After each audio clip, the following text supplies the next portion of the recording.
Bonjour à tous, merci d'être avec nous. Donc moi, je suis, comme l'a dit Sonia, je suis Romain Roy, je suis fondateur dirigeant de Greenwiz. Donc Greenwiz, pour ceux qui ne le savent pas, c'est une place de marché de la consommation responsable. Et pour vous donner rapidement quelques éléments sur la genèse de cette table ronde, en fait, il y a quelques mois, une de mes filles, la plus jeune de mes filles, m'a interpellé à table en me disant Papa, t'arrêtes pas de nous emmerder en nous disant qu'il faut consommer moins, plus responsable, etc. Et pour autant, à chaque fois qu'on va sur Internet, à chaque fois qu'on allume la télé, à chaque fois qu'on se balade dans la rue, on voit de plus en plus de pubs partout, et notamment des pubs pour Greenwiz. Donc comment t'expliques ça? Donc je lui ai dit tout de suite, j'ai commencé par faire une réponse de père, donc je lui ai dit demande à maman. Mais après, ça m'a quand même interpellé. Et du coup, quelques semaines plus tard, il se trouve que Sonia m'a proposé d'organiser une table ronde sur la thématique des enjeux climatiques et du marketing. Donc je me suis dit, il y a quelque chose à faire. Effectivement, c'est pertinent d'amener ce sujet devant un parterre d'experts du marketing que vous êtes. Alors pourquoi est-ce que c'est pertinent? Parce que, sans vouloir plomber l'atmosphère, vous le savez, la situation de la planète est catastrophique. Donc je ne sais pas si vous êtes familier avec le concept des limites planétaires, mais les limites planétaires, en deux mots, c'est des seuils qui ont été définis par les scientifiques, au-delà desquels la situation, l'évolution du climat deviendra incontrôlable, imprévisible et catastrophique. Donc il y en a 9. Aujourd'hui, 6 de ces 9 limites sont déjà dépassées et sur les 3 qui restent, on n'est pas en très très bonne voie. Il y a une analogie qui est souvent faite, qui est celle de dire que l'évolution de la civilisation aujourd'hui, c'est un peu comme si on était dans une voiture avec les pneus crevés, le pied bloqué sur l'accélérateur, plus beaucoup d'essence, un habitacle très fragile et qu'on est en train de foncer dans un mur. Donc c'est un peu ça la situation. Et donc face à cette situation-là, comme en général le marketing, la com et la pub sont des choses qui ont vocation à faire vendre davantage, et qu'on peut se poser la question du principe d'une croissance finie dans un monde infini, dans un monde aux ressources finies. Il me semblait pertinent de se poser la question de que faire demain en termes de marketing, de pub et de com face aux enjeux climatiques.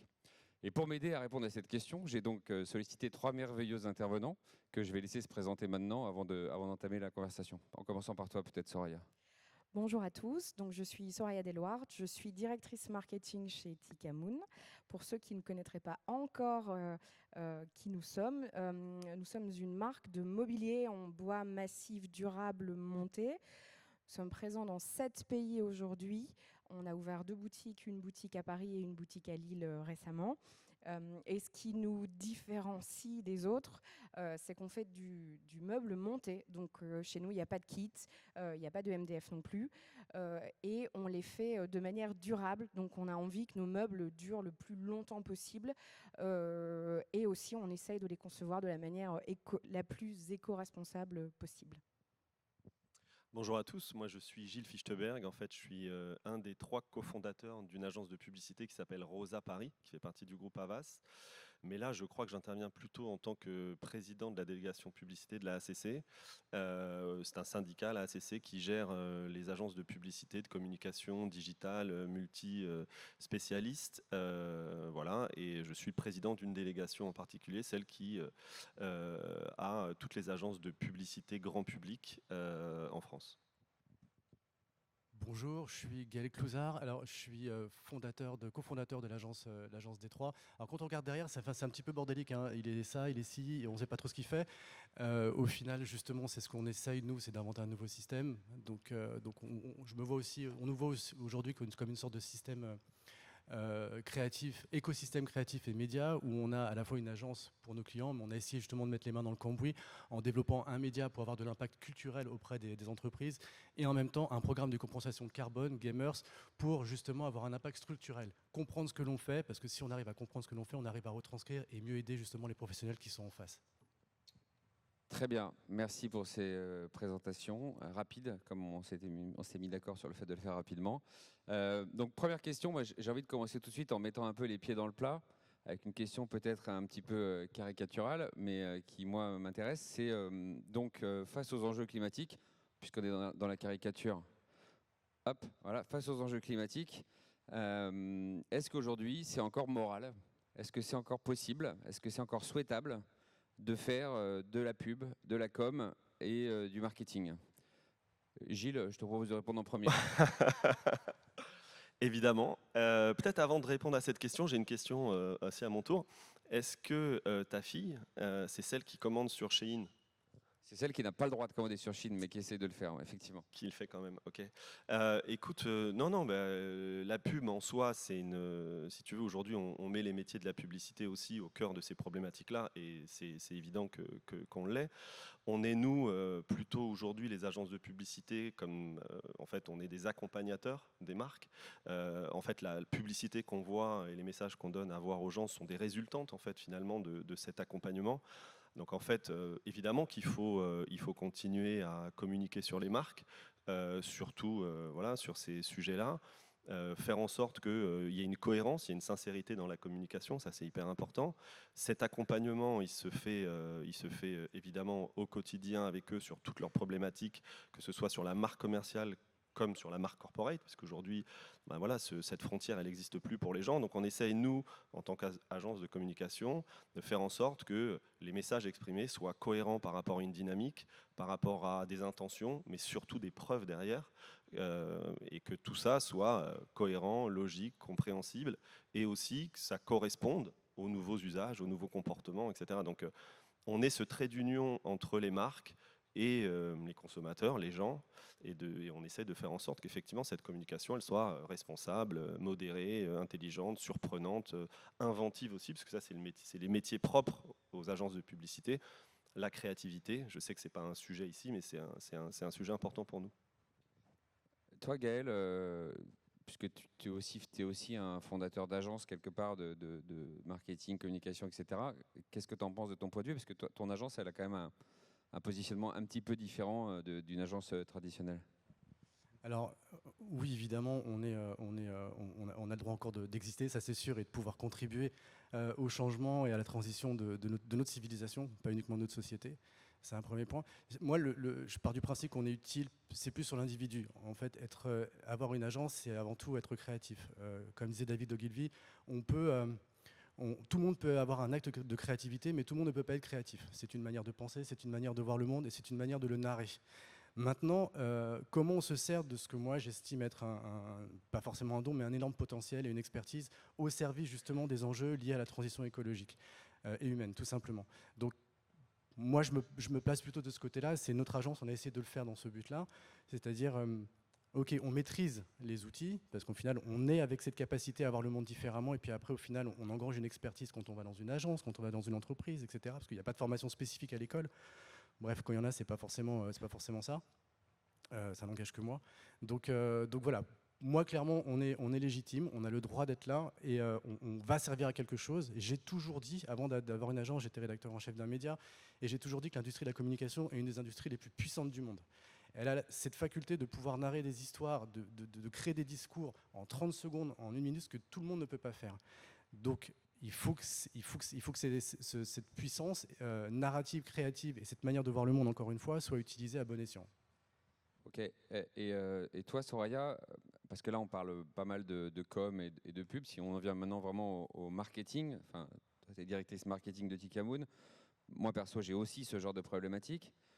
Comment tu vis le truc de te dire, finalement, bah, je dépense de l'argent, je fais du marketing au quotidien pour essayer de vendre plus, donc finalement d'augmenter la conso, etc. Alors que vous êtes en parallèle, je le sais, une entreprise très engagée, vous avez fait partie de la Convention des entreprises pour le climat, etc. C'est quoi toi, ta manière de voir les choses par rapport à ces sujets-là? Comment tu articules tout ça? Alors, on essaye de l'articuler sous le prisme de la durabilité des produits, en fait. Donc, nous, notre objectif, et on l'utilise via la com, c'est aussi de prôner un mode de consommation beaucoup plus durable, donc d'être très pédagogue envers le client, de lui expliquer que, il peut acheter de manière responsable aujourd'hui, et il y a effectivement des codes de com pour pouvoir lui expliquer ces choses-là.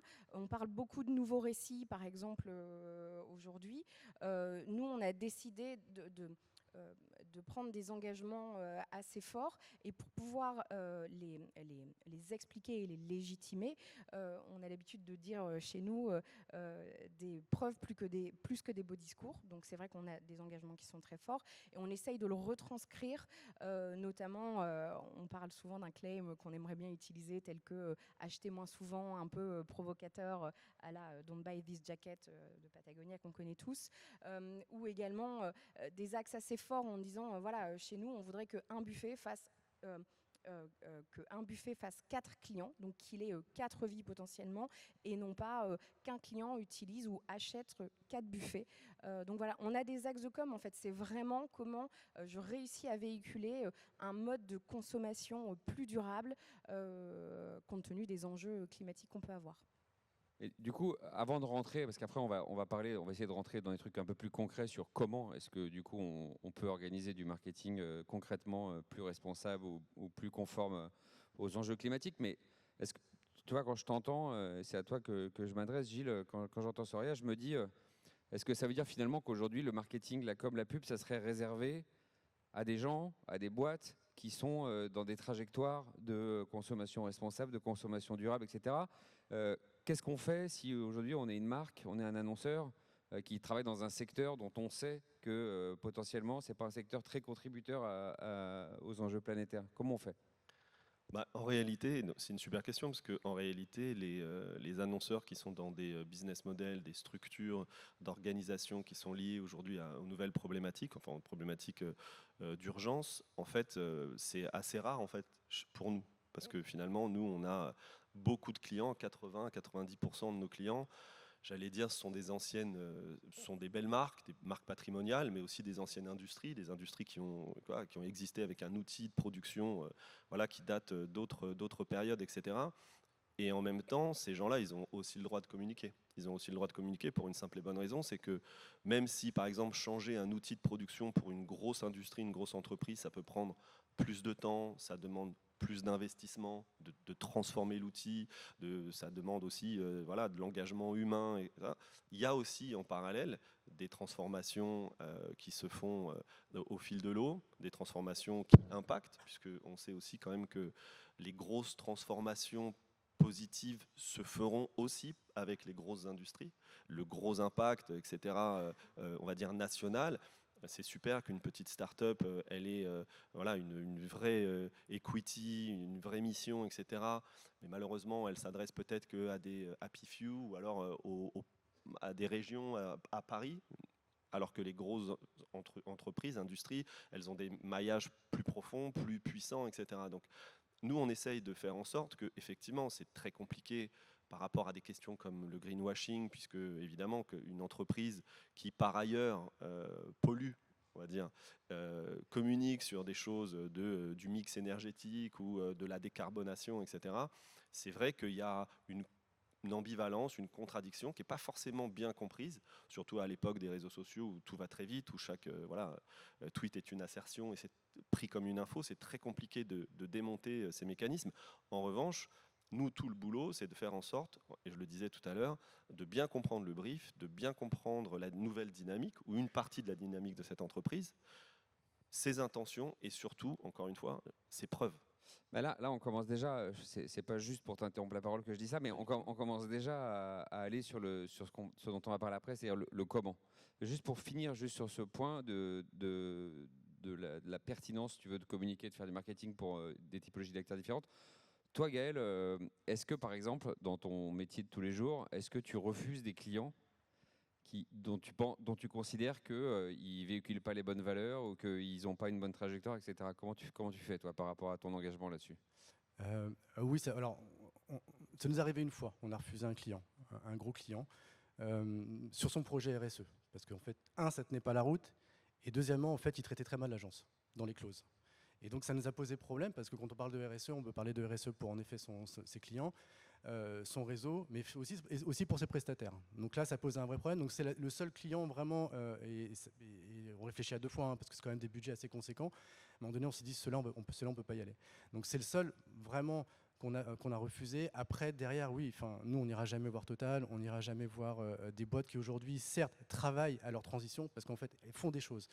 C'est ça qui est très important, c'est qu'on ne peut pas jouer les inquisiteurs en permanence en disant c'est vous les diables, nous on est très bien, etc. Ça ne marche pas comme ça. Ça permet juste de bien dormir le soir en disant qu'on s'est indigné, puis le matin on recommencera. Donc ils font des choses. Mais aujourd'hui, nous on estime que voilà, c'est pas nécessaire. Il faut qu'ils avancent de leur côté et puis après on verra comment ça se passe. Mais clairement, oui, on a une liste. Ouais. En plus de tout ce qui est Monsanto, etc. Enfin, ça n'existe plus Monsanto, mais ce type de boîte. Non, mais moi, personnellement, je suis pas là pour donner mon avis, mais c'est vrai que je suis complètement d'accord sur le côté de la globalité et que exclure un certain type d'acteurs en disant ils sont pas assez vertueux, ça n'a aucun sens et ça résoudra pas du tout la situation. Si on en vient maintenant au comment, c'est-à-dire comment est-ce qu'on fait les choses. Aujourd'hui, d'un point de vue pratique, je suis une marque vertueuse entre guillemets ou moins vertueuse ou sur une industrie plus classique, plus traditionnelle ou alors très engagée. Qu'est-ce que c'est aujourd'hui faire du marketing, faire de la com, faire de la pub? Comment est-ce que je fais pour véhiculer mes valeurs sans que ce soit taxé de greenwashing? Comment est-ce que je fais? Est-ce qu'il y a des astuces, des secrets, des mécaniques que vous pouvez transmettre aux gens qui nous écoutent, notamment toi, Soraya, je pense à toi. Alors, énorme sujet, le greenwashing. Je pense qu'on en a tous énormément peur quand on prépare des campagnes ou qu'on regarde ce qu'on peut faire, sous quel prisme et sous quel aspect il faut l'adresser. Nous, on est convaincus qu'il faut être transparent envers le client. Il ne faut pas se perdre dans des discours ou dans des avancées. Il faut juste essayer d'être cohérent par rapport à ses valeurs notamment, être aussi en respect par rapport à soi et les valeurs que l'entreprise peut véhiculer. Il y a tout un sujet sur la pédagogie aussi. Je pense qu'il faut accompagner les clients et c'est ce qu'on essaye de faire au maximum, leur expliquer pourquoi on fait des produits durables, comment on les fait. Donc pour moi, il y a vraiment ce sujet de transparence et de pédagogie, d'accompagnement pour expliquer pourquoi ce qu'on fait, finalement, c'est de la consommation plus raisonnée, plus durable. Et voilà. Et oui, on n'est pas parfait, et je pense que personne ne l'est, mais tout au moins, on tend à l'être. Et donc, on accompagne le client pour lui faire comprendre par des choses très simples. Et je pense que la simplicité, parfois, ça peut être très efficace. Ouais, je comprends ce que tu veux dire, mais du coup, tu vois, ça m'interroge sur autre chose. Ça veut dire qu'en gros, toi, évidemment, c'est ta recette parce que tu es dans une logique de consommation plus responsable, etc. Mais là, je me tourne vers toi, Gilles, qui l'est beaucoup moins. Non, je me plaisante. Non, mais je me tourne vers toi. Juste pour, tu vois, je réfléchis par exemple aujourd'hui à ce que font les marques de voitures. Donc aujourd'hui, Oui. les marques de voitures font beaucoup de marketing, beaucoup de com autour de leurs véhicules électriques, alors même qu'elles continuent à vendre 80-90% de voitures thermiques. Est-ce 95. que si je suis une marque de voiture aujourd'hui et que je viens de voir, ou que je viens voir Gaël, et que je te dis, voilà, j'ai envie de faire du marketing, comment je fais du marketing comme ça, qu'est-ce que tu vas me dire? Tu vas me dire, communiquez sur vos voitures électriques et le reste, vous faites comme si ça n'existait pas? C'est ça le marketing? Ça, c'est du Non. greenwashing ou c'est pas du greenwashing? Plein de questions. Déjà, greenwashing, moi je préfère bluewashing, si ça ne vous dérange pas, parce que la Terre, c'est quand même beaucoup d'eau. Et on est dans une belle région d'océan. Ça, c'est la première chose. La deuxième chose, c'est un mot qui fait peur, parce que la réalité, c'est que encore une fois, on est à l'ère aussi des assertions, des mots, etc., qui viennent. Donc, c'est une punchline, elle est complexe, en fait, en réalité. Pour prendre l'exemple d'un constructeur automobile, c'est la révolution que ça a été finalement de transformer l'outil industriel. Ça a pris du temps. Avant de travailler pour Skoda, je travaillais pour Mercedes. Je me rappelle, on était en plein dans cette transformation-là. C'était énormément d'investissements en budget, effectivement, mais aussi en personnel. Ça a eu des incidences, il y a eu une transformation de l'outil qui a été très compliquée. Et puis petit à petit, ils y sont mis. En même temps, aujourd'hui, la France, on parlait tout à l'heure de mix énergétique, on parlait de plein de choses comme ça. C'est des sujets qui sont sensibles parce que la France, aujourd'hui, elle ne fonctionne pas la France fonctionne pas de la même manière partout. Je veux dire, on parlait tout à l'heure un pays centralisé dans lequel effectivement peut-être qu'à Paris c'est plus facile d'utiliser de l'électricité que justement dans cette région, ma mère dans les Landes, avec chaque village qui est séparé de 20 km. Elle a une voiture thermique. Pour elle, c'est compliqué de transformer sa manière de se déplacer. Maintenant, sur Pas répondu vraiment sur le. Non, mais j'y arrive. C'est-à-dire, non, j'y arrive. C'est que, en fait. C'est du bluewashing. Ouais. C'est du Gilles washing. Non, le truc, c'est qu'un constructeur automobile, il fait plein de choses. Il fait aussi de l'entretien, mais sincèrement. Et donc, par exemple, tu peux te dire, aujourd'hui, avec des concessions, d'ailleurs, c'est comme ça qu'on accompagne nos clients, on leur dit, qu'est-ce que vous faites en concession? Vous avez des maillages incroyables dans les régions. Il y a des voitures thermiques aujourd'hui qui sont en liberté. On sait très bien qu'en faisant comment on appelle ça, des contrôles de voitures fréquents, on pollue moins, la voiture elle est en meilleure santé, etc. Donc en fait, les constructeurs automobiles investissent aussi beaucoup d'argent là-dessus. D'accord ? Ensuite, la com, de toute manière, elle est légiférée. Il est interdit de communiquer sur des voitures thermiques. Aujourd'hui, tu ne peux pas communiquer là-dessus. Donc en fait, encore une fois, c'est des sujets sensibles. On fait très attention au brief, on fait très attention à ce qu'on raconte. Si jamais, sur des sujets comme cela, les agences ne faisaient pas attention, puisque tu me posais la question en tant qu'agence de publicité, il y a des contrôles. Nous, il nous est déjà arrivé d'avoir la DSG, CCRF venir, contrôler les briefs, contrôler les mails avec les clients, etc. Ça se fait de manière très très sérieuse. On essaye de comprendre les grandes dynamiques, les raisons pour lesquelles un client va plutôt communiquer sur, par exemple, justement, des postes de contrôle, de la mobilité, etc. Donc en fait, le greenwashing sur l'automobile, c'est un énorme sujet. Tout n'est pas parfait, mais encore une fois, la cohérence par rapport à ce qui est fait et les preuves. Ok, donc le blue washing, tu sais pas le green washing, c'est Blue ça. washing, s'il te plaît. Donc toi Gaël, donc si je me trompe pas, tes clients ils viennent te voir aussi beaucoup dans des logiques RSE, non c'est ça donc tu vois, est-ce que c'est, je me pose vraiment la question, hein, même pour nous-mêmes, hein, j'ai pas de réponse, mais est-ce que c'est sain aujourd'hui qu'une marque ne communique que sur sa politique RSE. Enfin, tu vois ce que je veux dire, que ça devienne un peu le seul, tu vois, ou que Renault ou qu'un constructeur ne communique que sur les trucs bien qu'ils font, quoi. Est-ce que c'est ça la transparence, quoi? Et comment on fait pour aider les annonceurs sur ces sujets-là? Alors nous, on part du principe qu'aujourd'hui, c'est l'entreprise qui soutient la marque et plus l'inverse. Voilà, on n'est plus dans la happiness factory de Coca, c'est terminé.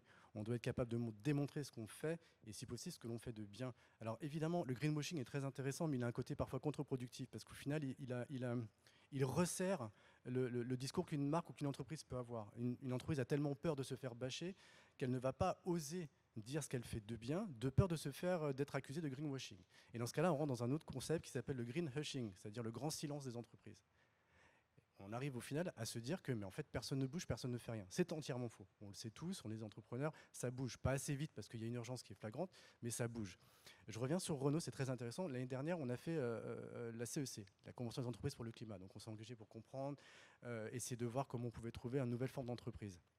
Il y a l'agence Publicis qui est venue présenter une campagne Renault en expliquant justement quelle était la manière dont elle voyait justement la transition écologique avec un constructeur automobile qui au final, les entreprises les plus aujourd'hui qui posent le plus de problèmes. Et donc on se retrouve avec un film qui est très bien fait évidemment, très bien narré, je le dis, très bien produit, etc. Et le pitch est le suivant, c'est un film qui est sur le second degré où au final on invite les gens à prendre le vélo parce qu'au final ils ne prennent pas assez le vélo. Et à la fin, on termine en fait par la sortie d'un Capture Renault, donc un petit SUV qui sort comme ça. Tout le monde a applaudi cette publicité sans se demander qu'il y avait un problème dans cette publicité, c'est que Renault ne se remettait pas forcément en question, mais remettait en cause le consommateur. Et en remettant en cause le consommateur, ça lui permettait de continuer à vendre des SUV. Un SUV aujourd'hui est une aberration, on le sait, c'est une aberration marketing. Ça n'a absolument aucune utilité. Il n'y a aucune raison que l'on prenne une plateforme de Clio, qu'on lui foute 300 kg en plus, un moteur plus puissant pour censé être dans le confort, parce que c'est le problème aujourd'hui, c'est le confort, et pour la vendre. Alors qu'au final, on achète une Clio, c'est la même chose. Ça, c'est un problème majeur. C'est-à-dire qu'au final, le constructeur ne fait pas le brief nécessaire, l'agence derrière n'est pas capable de le challenger là-dessus. Et l'agence, aujourd'hui, doit être capable en fait, d'avoir une expertise qui est autre pour pouvoir dire à ton client à un moment donné, là, il y a un problème. Ça, vous ne pouvez pas aller dans ce sens-là. Et ça fait partie justement aujourd'hui des enjeux. Pourtant, ils essaient de bien faire. C'est ça la problématique. C'est Publicis, c'est quand même pas n'importe qui. Donc ils ont des experts en interne. Eh ben, ils n'ont pas été capables en fait, de se dire que là, il y avait un souci sur la manière dont la campagne était amenée. Ouais, alors moi ça me fait penser à un truc parce qu'il y a un sujet, je vois le temps qui défile, et il y a un sujet dont je voudrais absolument qu'on ait le temps de parler parce que je considère que c'est un sujet qui est très important et j'aimerais bien vous entendre dessus. C'est le sujet du changement des imaginaires. Tout à l'heure, tu te moquais méchamment de ma fille qui pouvait commander sur Chine. Gentiment, tu as le droit. gentiment. Mais en fait, je pense qu'on est au cœur de la problématique. C'est-à-dire, quel doit être le rôle du marketing aujourd'hui produit, je parle même du marketing produit, parce que quand on regarde le marketing produit, au-delà du marketing digital, de la com, de la pub, etc., quel doit être le rôle de ce marketing? Est-ce qu'il ne devrait pas être au service du changement des imaginaires? C'est-à-dire de commencer à essayer de vendre un autre idéal de société qui soit pas le film Barbie où la panacée c'est de faire du jet ski et d'avoir son jet privé, mais qui soit quelque chose de plus cohérent avec l'évolution du monde. Quel est le rôle du marketing là-dedans et est-ce que ça devrait pas devenir un peu un cheval de bataille pour tous les annonceurs de dire quelle est ma part au travers de mon marketing, de ma com et de ma pub sur ce changement des imaginaires? Soraya.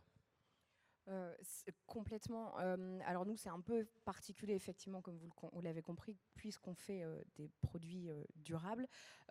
Donc nous, on a décidé, pour accompagner ce changement, de travailler tout l'aspect réparabilité, esprit circulaire, seconde vie des produits. Donc concrètement, on veut que nos meubles durent des dizaines d'années, voire 100 ans. Donc comment on fait? Eh ben, il y a des moyens de le faire. On peut revendre les produits, leur proposer une seconde vie, mieux les entretenir pour qu'ils durent plus longtemps, également travailler sur la réparabilité, etc. Et il y a tout, une fois de plus, un accompagnement à faire auprès du client, un aspect très pédagogique pour justement en faire changer les mindsets et que ça évolue. Nous, on adorerait fermer la boîte dans 40 ans ou dans 50 ans en se disant « Ok, on a équipé tout le monde d'un meuble Tikamoon, le job est fait. » Et puis après, voilà, c'est une économie qui continue à vivre de par la seconde vie et on aura fait le job, je l'espère. Qu'est-ce que tu en penses, Gaël, toi, de ça, de ce changement des imaginaires de la nécessité pour les entreprises de mettre leur marketing au service de ce changement des imaginaires? Alors j'estime déjà que c'est un travail collectif. Ça ne peut pas considérer uniquement le marketing ou la communication. Il faut que tout le monde s'y mette. Moi, je pense qu'on a un gros problème aujourd'hui, c'est qu'il nous faut une nouvelle mythologie. Voilà. Il faut être capable, au final, l'être humain est un parasite, mais en tout cas, il est transcendé quand il déplace des montagnes et il construit des pyramides. Partant de ce principe-là, c'est ce qu'on doit essayer de mettre en place. Aujourd'hui, on est en échec parce qu'on a des personnes qui portent l'écologie, qui portent une idéologie, qui au final se contentent uniquement de préserver le vivant. Ça ne suffit pas en fait pour nous transcender. On a besoin d'être transcendé. C'est ultra important. Donc, en effet, créer une nouvelle mythologie, essayer en fait de la pousser par rapport à celle que l'on a aujourd'hui, qui est une mythologie qui est évidemment axée sur le capitalisme, une mythologie contemporaine qui nous laisse penser qu'on va tout résoudre. Ça, c'est un autre problème. Notre arrogance, en fait, nous laisse penser que ça ne va pas passer. Et quand on a une crise comme le Covid, on pense la plupart du temps que ça ne peut pas être naturel, c'est forcément quelque chose qui doit être un complot, etc. Machin. Bah, malheureusement, non. Parfois, on est dépassé et on va l'être de plus en plus. On va rentrer de crise en crise. Donc, il va absolument falloir qu'on arrive à se resserrer. Donc c'est ça, il faut. Ça m'a dérangé Camille Etienne, je pense que beaucoup de personnes connaissent, qui est la prochaine génération de militants, continue à garder ce discours. Ils sont tellement persuadés d'avoir raison, et ils le sont, ils ont raison, qu'ils ne cherchent pas à utiliser les mêmes ficelles que le marketing et la communication. Partant du principe qu'il suffit au final de fédérer les gens au travers d'une forme de désastre pour pouvoir les faire avancer. Ça ne fonctionne pas. Et elle le dit, je n'ai pas à perdre du temps à mettre des paillettes dans les yeux des gens. Elle a tort. Mais elle a tellement tort. Si on ne fait pas ça, on n'y arrivera pas. Aujourd'hui, on est quand même dans une société où tous les plus grands groupes qui vendent des produits clairement nocifs pour l'humain fonctionnent.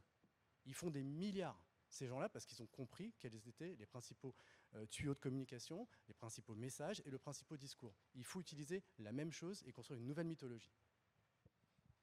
Gilles, je t'ai volontairement laissé en dernier sur ce changement des imaginaires. Dis-moi ce que tu en penses. Non, mais c'est la puissance de la communication de manière plus large. En fait, la puissance de l'imaginaire, elle peut être utilisée à bon escient ou à mauvais escient. C'est exactement ce que tu dis. Au contraire, nous, on est une industrie, on est l'industrie de l'idée, on est des usines à idées. Et c'est la raison pour laquelle c'est notre raison d'être finalement, c'est de réussir à créer des imaginaires, raconter de la narration, d'éveiller l'inventivité, etc. autour de nouvelles problématiques. Et je suis complètement d'accord, en fait, il faut réussir à transformer, à faire une espèce de prise de judo à toutes les images, voilà, les images qu'on a en tête projetées sur le futur.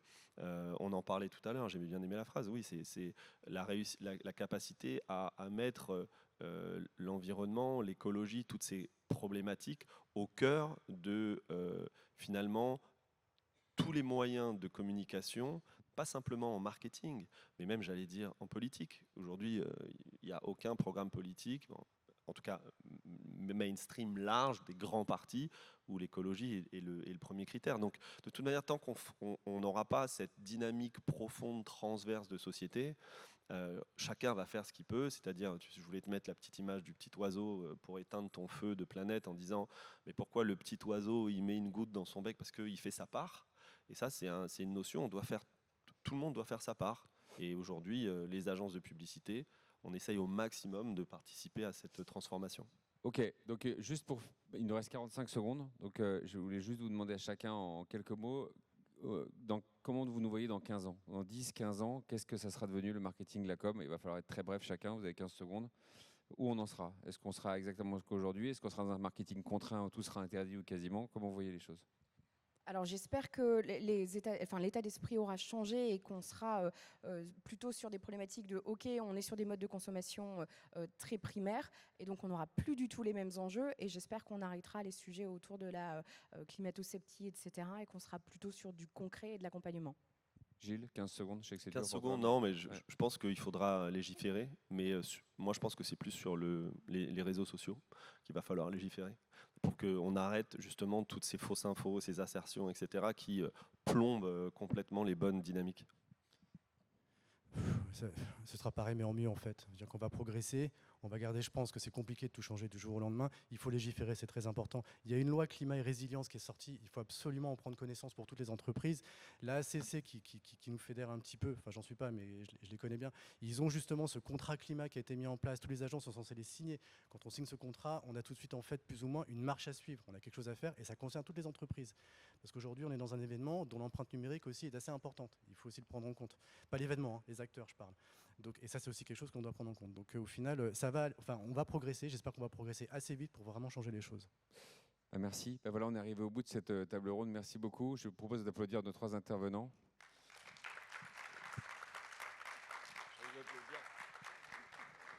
Et je vous souhaite un bon appétit, puisque je crois que tout le monde va déjeuner maintenant. Merci.